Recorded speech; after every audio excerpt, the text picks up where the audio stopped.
yard with her group, and she's going to tell you all about it. Go, Kourtney! Thank you, everybody. Like Vic was saying, I am with Moms for Liberty, and I'm representing our 9 chapters here that we have in South Carolina today. I was asked to give you an update on our CRT hearings that we've been having. And this last month, myself and several of our members have been testifying at the State House in support of legislation that will keep critical race theory out of our schools. Yes, if you haven't been following, you've missed quite a bit. The past 3 hearings have been averaging about 6 to 7 hours each time, and they've had between 30 to 50 people testifying during each hearing also. There were claims that we are wanting anti-truth history taught, that we don't want to teach about slavery or the Holocaust, that we are going on a witch hunt for teachers, and that obviously is not true. We want to make sure that the truth is taught, the good, the bad, the ugly. What we do not want is for children to be made to feel or be told that they are responsible for the atrocities of the past, or that people are superior or inferior because of the color of their skin. Rita Allison is the chairwoman of the Education Committee and required all members of that committee to be present so that they could be fully informed when voting on a bill takes place. The majority of folks who had testified have been for these bills, and I'm confident that something will pass out of committee.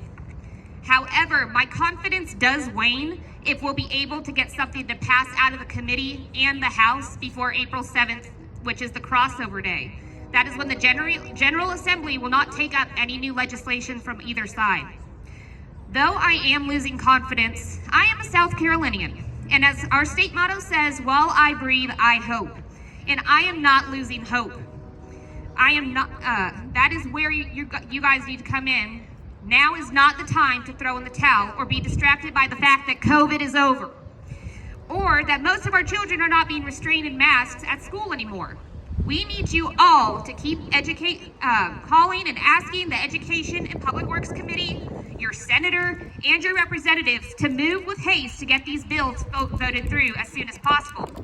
But that is not the most important thing I want to bring to your attention. I want you to know about what we as parents and community members are seeing and facing by speaking up.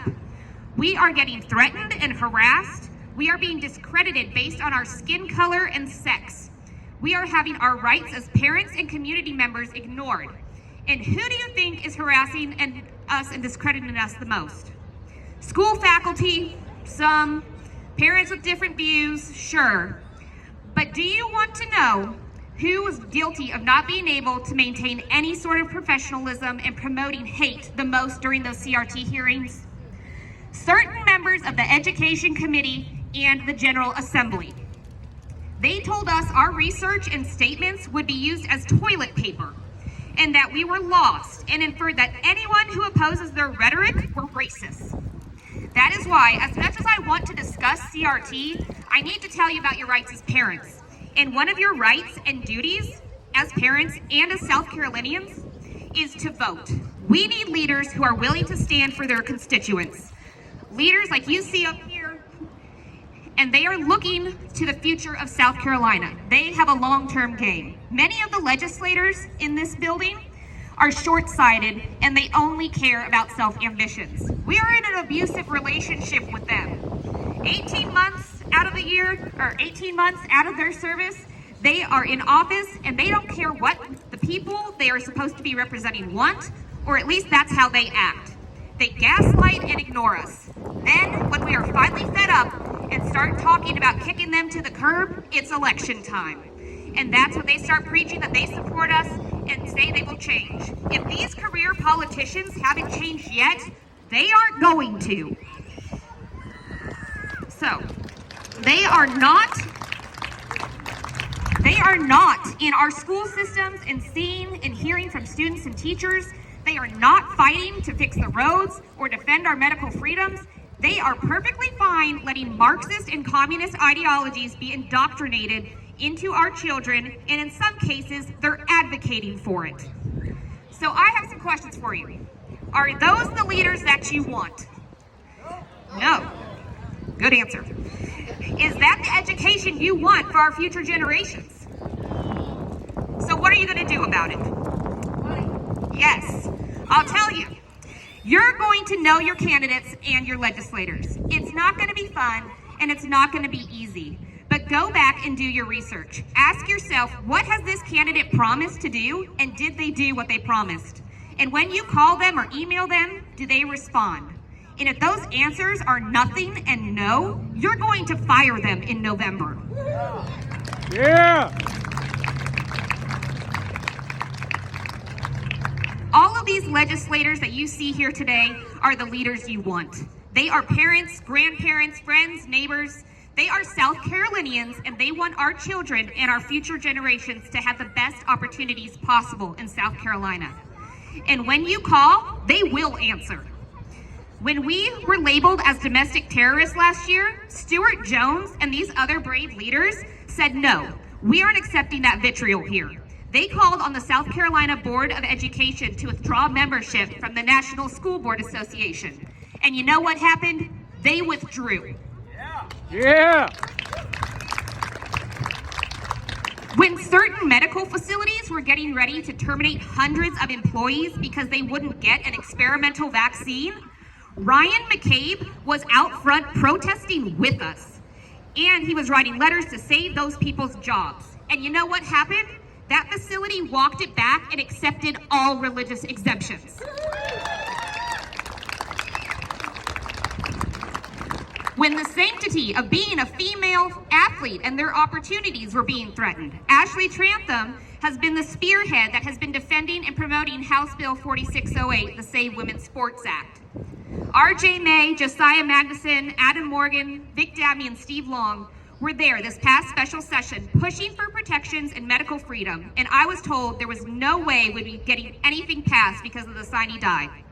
Well, they triumphed, and House Bill 3126 passed the House. So, yeah. So once again, they are making the impossible possible. They are pushing now for anti-CRT legislation and the Parental Bill of Rights of South Carolina. But as great of a job that they are doing, they do need our help. They need more allies in the House.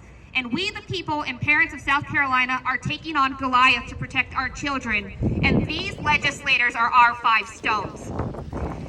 That is why I'm telling you now, know your leaders, know your candidates. Stop voting for people who aren't protecting your freedom. And we need to stop electing people who are okay with teaching division and hate to our children. The South Carolina Superintendent of Education race is heating up and going to determine the future of our education system.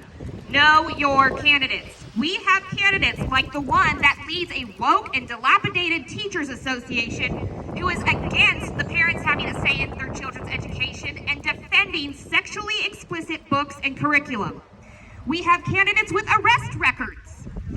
Thanks and glory be to God, though, that we also have candidates who are for families, for children, for a great education, for protecting female athletes, and for parental rights.